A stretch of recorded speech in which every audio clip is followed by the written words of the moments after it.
Let's move to the ACC to wrap this thing up. Duke right now is sitting, I think they're a half game back of Miami at the top of that conference. They are 7-2 in the league. Notre Dame is 7-2 in the league. Miami is 8-2 in the conference. And North Carolina, for all the flack that we've given them, is sitting at 7-3 overall in the ACC. T.O. Duke is minus 200 to win the conference. Miami's plus 450. Notre Dame is plus 1100. Is there anybody else other than Duke that you think has a chance to win this regular season title? Miami has a shot, but they have some tough games. They're at Wake Forest. They're at Syracuse to close the season. That's going to be an interesting one. Guys, I mean, it's Duke's to lose. It's been that way since the beginning of the season.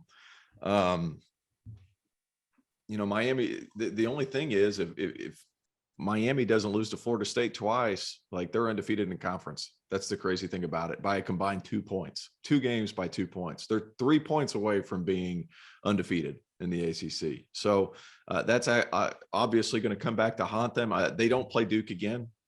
They have a chance to win it. I think it's going to be hard to run the table because I think you're going to have to, because I think Duke is definitely going to do that. Those are pretty good odds, though. 450 in Miami, then minus 200 for Duke. Not terrible odds, at least for the regular season, but Duke's geared to make the deepest run in the tournament. I don't think there's any doubt. You agree, Fana? I totally agree. If Duke goes 2-0 this week, they may not lose again in the ACC. I actually think they're going to take a loss this week.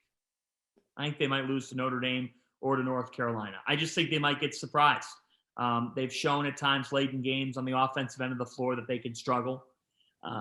Their point guard play can come and go still. But if you look at Duke, big picture, they have the best rim protection in the conference, or the best defensive team in the conference, and they have an NBA player. And so when you have all things, a couple of them. So when you have all those things combined, I still this is not much of a contest. But if you look at Duke's schedule after this week, so they're at Notre Dame, at North Carolina, just briefly here. Home Virginia, they're winning that game. At Clemson, tough game. I bet they win that game. At Boston College, no question. Home Wake Forest, no question. You're going to win that game. Home Florida State. At Virginia. At Syracuse. At Pittsburgh. It's road games, but you're better than those teams. And then you close it out, home North Carolina. There's none of this says to me that they're going to have major stumbles, because the ACC is just not. It has not had a good year. If Virginia were more of a factor, then we'd be talking a little bit differently, because Duke's got Virginia twice on the schedule in the last month. But I don't trust Virginia. They have not had a good season. I would go with Duke to win this league. Yeah, I think Duke's probably going to find a way to win it. I think that Duke is rightfully still the number 2 team according to the title futures at Bet Rivers. They're plus 850. The only team with lower odds right now is Gonzaga, who is plus 650. I will say this: I like Wake Forest and North Carolina, given the fact that they're pretty big sleepers or underdogs, whoever you want to phrase it. North Carolina is plus 3,000 to win the title, which means that they're 30-1 odds, and North Carolina is plus 6,000. And Wake Forest is checking in at plus 8,000. So both of those teams, I think, have the players to be able to make a run. Like Alondas Williams, we talked about it with Johnny Davis, right? Alondas Williams, how often is he going to be the best player on the floor when he steps on the floor? North Carolina has as much talent as anybody in the country when they're playing well, but they don't guard. They guard. They don't guard. I know they don't guard. Why would you spend your money on a team that doesn't guard? Because the same reason that you're going to spend your money on Purdue. North Carolina, number 1 offense in the country. North Carolina right now is a better defensive team than Purdue is. Look at who they're playing. Look at who they're playing. Look at stop it team than Purdue. They're not. No, they're not. No, they're not. They are a better defensive team than Purdue is. Yes. No, they're look not. Look at any one of the metrics, and they'll tell you that North Carolina is a better defensive team. I don't care. Well, the metrics are slanted because of the conferences they play in. It's not even close. Are they though? Yes. 100% it is. It's not even. This isn't even it's close. adjusted.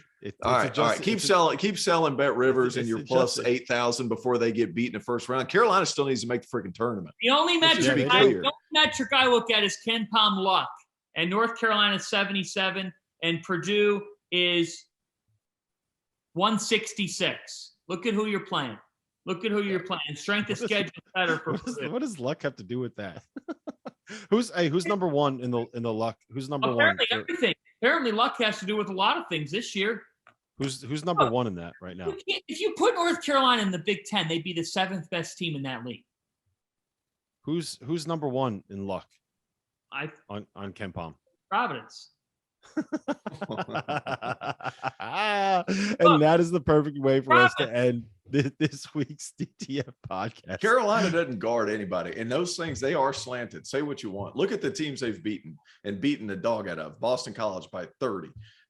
Virginia, they've beaten look, because trust me. I get all that. Trust me, I get all that.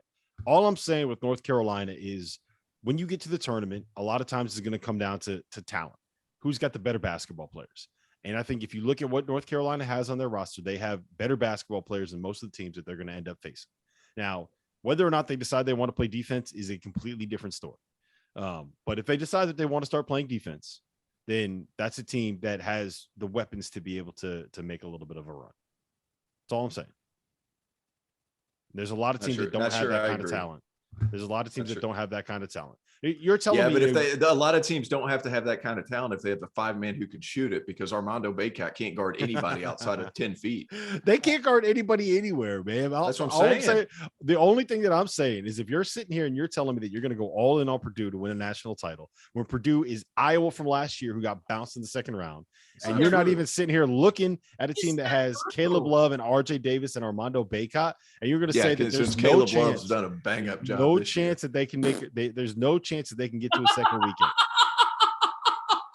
Enough. There's no chance that they can get to a second weekend. All right. Well, hold on a minute. You can both say that Purdue, you have trust factors with Purdue, and that Purdue's not Iowa from last year, and also that Purdue is not a worse defensive team than North Carolina. We get so in the weeds sometimes, and people are going to yell at me for this, but like at some point, who do you freaking trust over what a team's analytics are from top to bottom? That there's not always a match with that. Okay. What I know is this, like we go back to all the way back to starting of the podcast, guys. Here's what the analytics don't show about Providence. They're 6-0 in games decided by 5 points or less. Wisconsin is 7th in Ken Pom luck. But if they were in a close game, I'm taking Wisconsin because they got Johnny Davis and the other team doesn't. I love Ken Pomeroy. I think he does a great job with his system. But like at a certain point, these games are decided by more than just those metrics. The point is college basketball is healthy. It's going to be a fun finish to the season. And these debates are awesome. No, the bottom line is this. These games are decided on Ken Pom. They don't play them on the courts. It's all decided within the numbers, within the analytics, within the computers.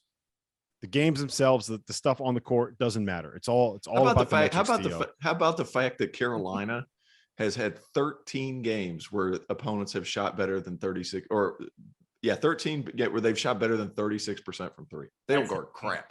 It's ridiculous. It's all luck. It's all luck. There's proven studies that say defensive 3-point shooting is all luck. Did Goodman make it to Lubbock? Did Goodman make it to Lubbock? I don't know. I hope not. Listen, this has been another episode of the DTF podcast. For my partners in crime, Terrence Oglesby and John Fanta, my name is Rob Dawson. We're going to see you guys again